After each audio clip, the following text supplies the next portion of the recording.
সঁচা কথা ক'বলৈ গ'লে জয় যাত্ৰাত মই আগুৱাই যাম। মই আজি 7 মাহৰ পৰা আমাৰ শোণিতপুৰীয়া ভূমিৰ ওপৰত মই অভিযান চলাই সকলো ধৰ্মীয় সকলো জাতিৰ মানুহৰ মাজত তেওঁলোকৰ মনৰ কথা তেওঁলোকৰ সুখ দুখৰ সহভাগী হৈ মই কাম কৰি আহিছোঁ।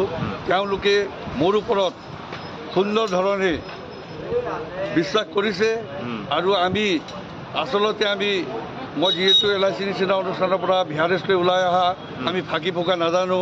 আমি ভিতৰত যেনেকুৱা বাহিৰতো একেই সেইধৰণে আমি সমাজত কাম কৰি আহিছোঁ আৰু সেইবিলাক মানুহে মোৰো সততাৰ ওপৰত বিশ্বাস কৰি মোক এই 19 এপ্ৰিলৰ দিনা বিপুল ভোটত জিকাই ভাৰতবৰ্ষৰ ৰাজনীতিত এটা ডাঙৰ পৰিৱৰ্তন আহিব বুলি মই বিশ্বাসী। আৰু লগতে তিনিকোণীয়া খেল হ'ব। তিনিকোণীয়া মানে দুটা নেশ্যনেল পাৰ্টি কোন বিজেপি আৰু কংগ্ৰেছ লগতে মই অৰিজিনেল RSSৰ ল'ৰা হয়। RSS কৰিছিলোঁ। বিজেপিয়ে টকা পইচাৰ খেল কুদত টকা টিকেটটো মোক নিদিলে ঠিকেই আছে দিয়া নাই, কিন্তু মই যে ওলাই যাব পৰা কেণ্ডিডেট এজন হয় সেই কথা মই অতি সোনকালে সৰ্বভাৰতীয় ভিত্তিত মই প্ৰকাশ কৰিম, মই দেখুৱাই দিম। সেইটো মোৰ দৃঢ় বিশ্বাস। বুথ কেন্দ্ৰ আমাৰ নাই। মই নিৰ্দলীয় হিচাপে মই কাম কৰি আছোঁ। আমি 4জন প্ৰায় গাড়ীখন লৈ ওলাই যাওঁ বিভিন্ন ঠাইত বিভিন্ন চুকে কোণে আমি কাম কৰি আহিছোঁ। ৰুৰেল এৰিয়াত আমি অতি বেছিকৈ সময় দিছোঁ। চহৰ অঞ্চলত এনেও মোক মানুহে চিনি পায়, যিহেতু মই LIC নিচিনা অনুষ্ঠানত কাম কৰি 35 বছৰ কাম কৰি ৰাইজক সেৱা কৰি আহিছিলোঁ। গতিকে চহৰ অঞ্চলখিনিৰ কাৰণে মোৰ সিমান এটা অসুবিধা নাই। যিবিলাক গাঁৱত মই যোৱা নাছিলোঁ সেইবিলাক গাঁও এতিয়ালৈকে শোণিতপুৰীয়া ভূমিৰ 90% এৰিয়াত মই অলৰেডি টাচ কৰিছোঁ। আপোনাৰ চিম্বল কি হ'ব? মোৰ চিম্বল কম পইচাত বহুত দূৰলৈকে যোৱা অটো ৰিক্সা হ'ব। আপুনি কিমান ভোটত জয় হ'ব বুলি ভাবে? মই টোটেল ভোট 8 লাখ প্লাছ পাম বুলি মোৰ দৃঢ় বিশ্বাস। আজি কেইবাদিনৰ পৰা মই সেই কথাই কৈ আহিছোঁ। আজি এইটো কম, হয়তো ৰিজাল্ট ডিক্লেয়াৰ হোৱাৰ দিনাও সেইখিনিয়ে আমি উত্তৰটো পাম বুলি মই দৃঢ় বিশ্বাস। গোৰ্খা ভোট পাবনে নাপায়? গোৰ্খা ভোটৰ মই 90% পাম। মুছলিম ভোটৰ মই 90% পাম। ST ভোটৰ মই 80% পাম। অসমীয়া ভোট যিটো আমাৰ অসমীয়া বিহাৰী মাৰোৱাৰী বেংগলী সম্প্ৰদায়ৰ ভোট আছে সেই ভোটৰ মই মোটামুটি 50% মই আশা কৰিছোঁ। 8 লাখ প্লাছ মোৰ মাৰ্জিন হ'ব।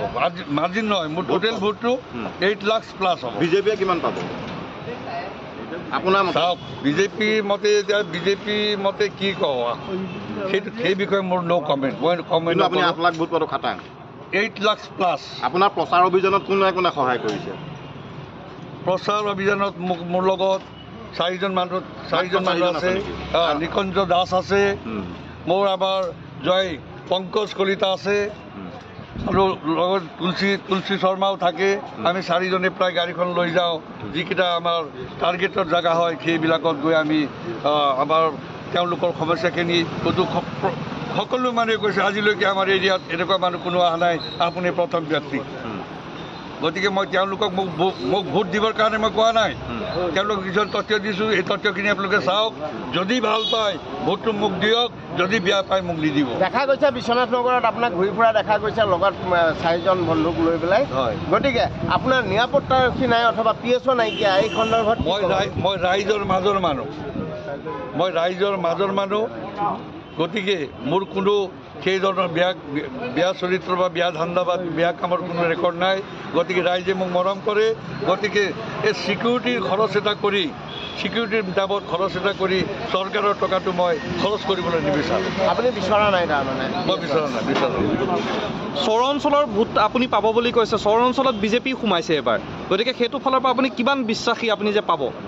গণতন্ত্ৰৰ ভিত্তিত দেশ আমাৰ। বিজেপি সোমাব, আপো সোমাব, চব সোমাব, কিন্তু চহৰ অঞ্চলৰ মানুহবিলাকে সদায় পুৰণা চেহেৰাৰ প্ৰতি বিৰক্তি হোৱাটো আমি অনুভৱ কৰিছোঁ।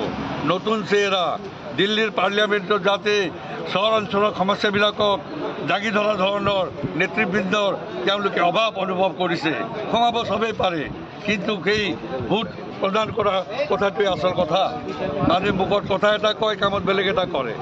গতিকে আপোনালোকে নিশ্চিত থাকক, চহৰ অঞ্চলৰ মই 80% ভোটৰ মই ভাগিদাৰী।